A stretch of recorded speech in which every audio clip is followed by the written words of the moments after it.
This is the Secure Family Podcast. Welcome, friend. I'm Andy Murphy. This show is all about empowering parents to protect themselves and their family. I believe that security is the foundation of happiness, and I want your family to be safe and happy. If that sounds like something that resonates with you, subscribe to the show because there's always something new to talk about.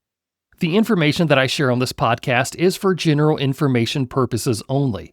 My goal is to empower you to make safer decisions for yourself and your family, because our safety is our own responsibility. AI is seemingly taking over social media, our jobs, and the internet, and now it's helping scammers defraud us. Today's scams are made even harder to detect thanks to artificial intelligence. We'll talk about everything that you need to know. All of that and more coming up on the Secure Family Podcast. Privacy is important, and so many people think that they have nothing to hide online. And nothing could be further from the truth. Our data is being bought and sold every day by data brokers.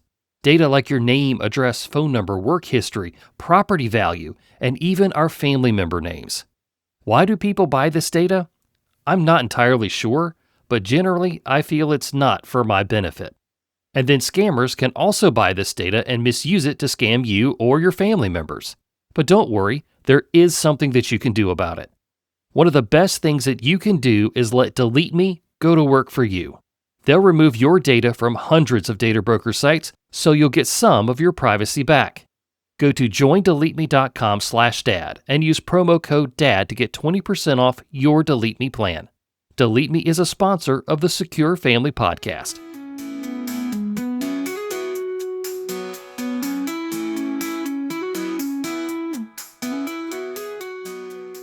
When I think about artificial intelligence, I kind of go back to Terminator 2 and how Skynet comes online all by itself and ends up destroying humanity, now for a second time.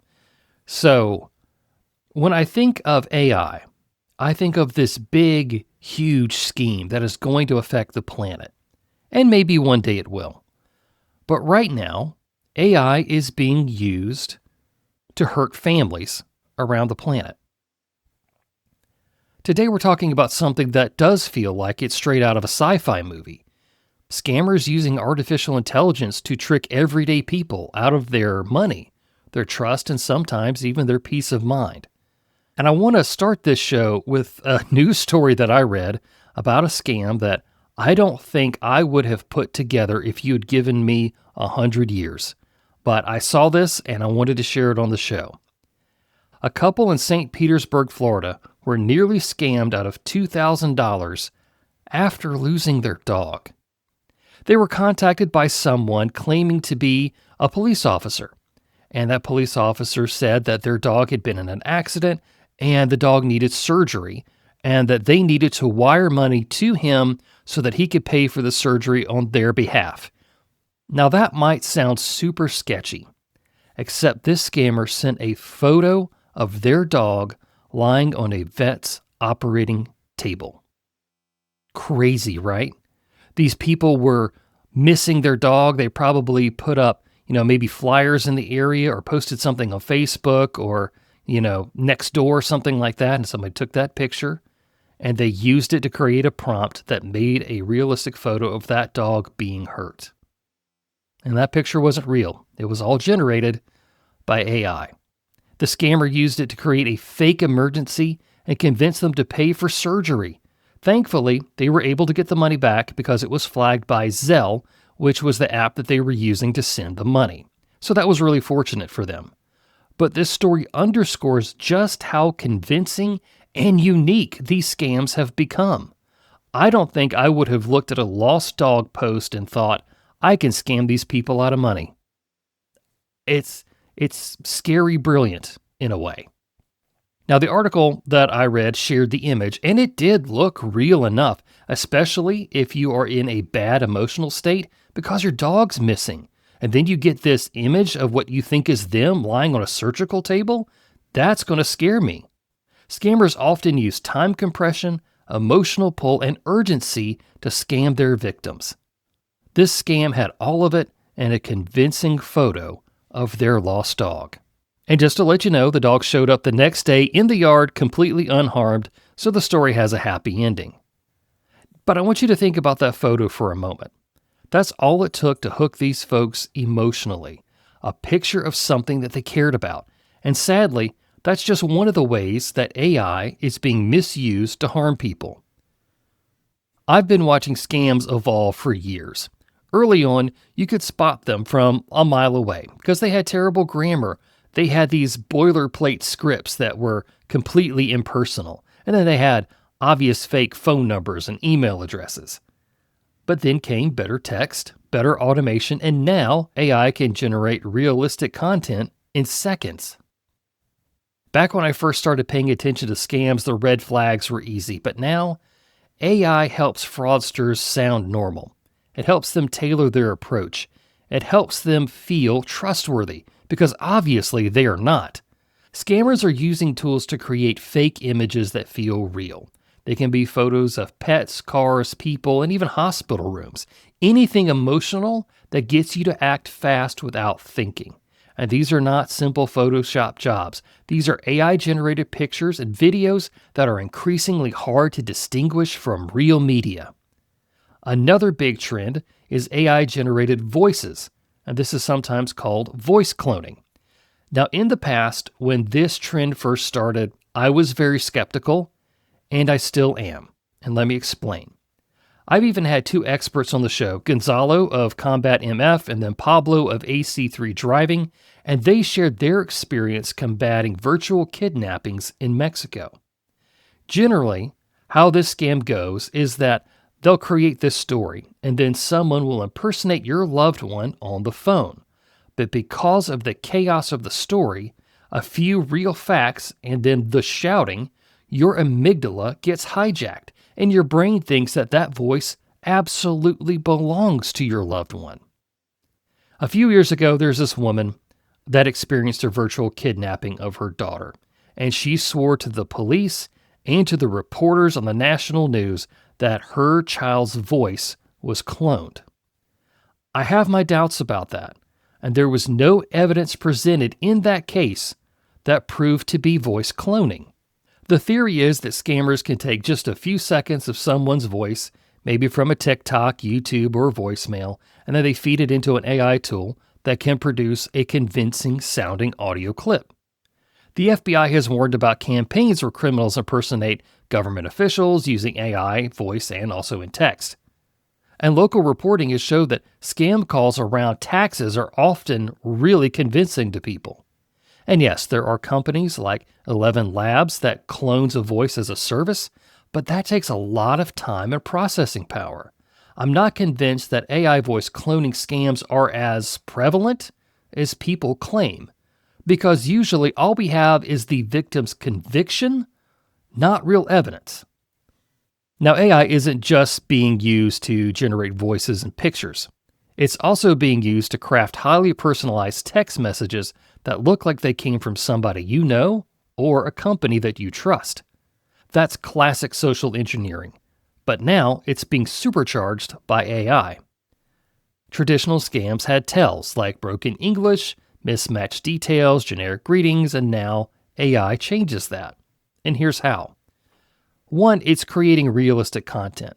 AI can generate voices, images, and text that look and feel authentic.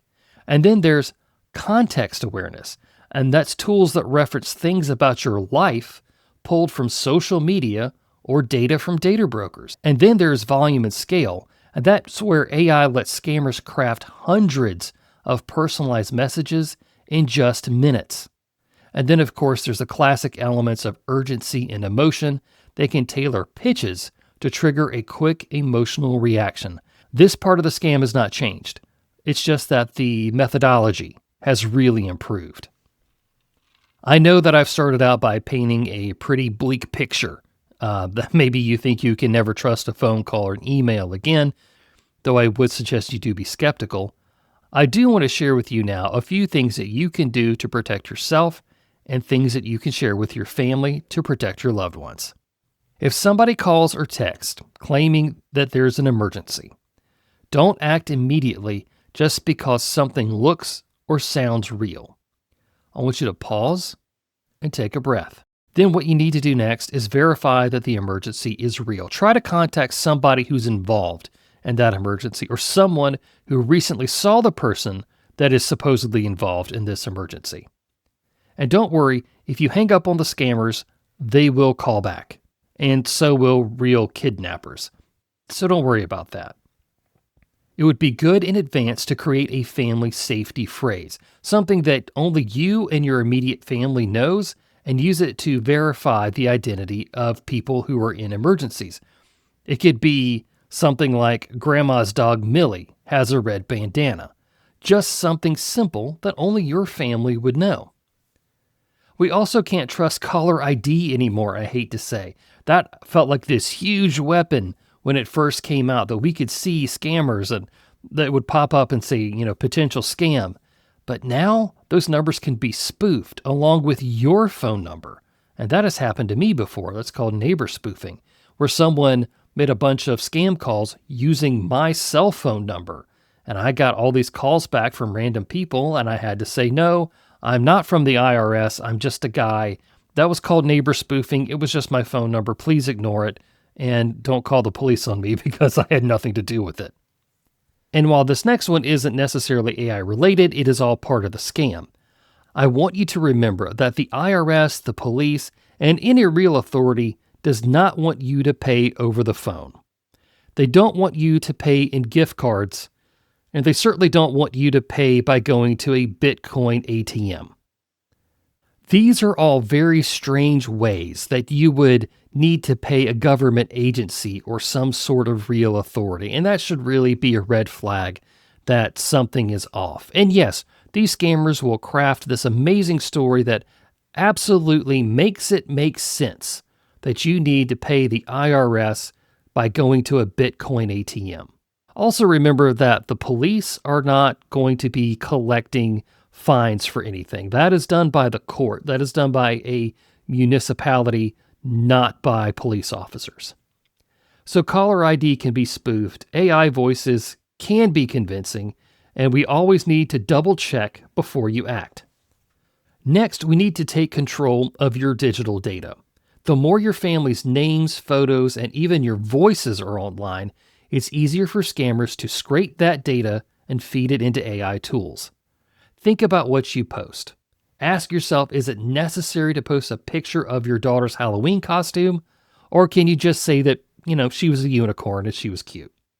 While social media was once a way for us to express ourselves, it's now used by bad actors to scam and harm us. AI scams are getting hard for us to determine, and it would be even harder on our elderly family members. You must talk to them about what's going on. Share with them the sad news stories about a widow getting conned out of her life savings. Let them know that they can't trust pictures and videos anymore. And then when they get really frustrated with that, share in that frustration. Because that's where we all are.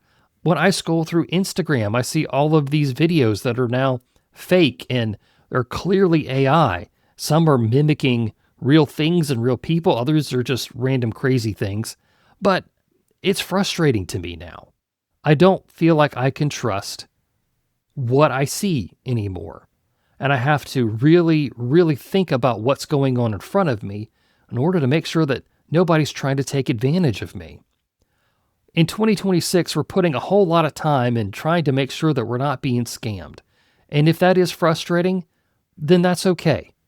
That's exactly where you should be thinking. That's what you should be feeling, because it is frustrating. AI is an amazing technology, but like any tool, it can be misused. And right now, scammers are pushing that misuse in ways that can really hurt regular people like you and me. So you might be wondering, well, if AI is being used for so many scams, why aren't the AI companies stopping this? Well, number one, there are ways that you can trick your normal LLM chatbot like ChatGPT or Copilot or something like that.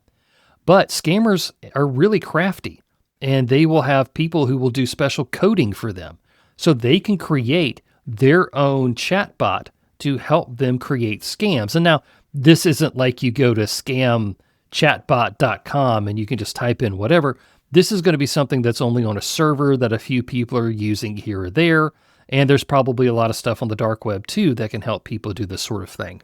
So yes, while it would be nice if OpenAI could shut down all of the scams that ChatGPT is being used to perpetrate, the fact of the matter is it's really kind of hard to tell what is being used for a scam and what isn't.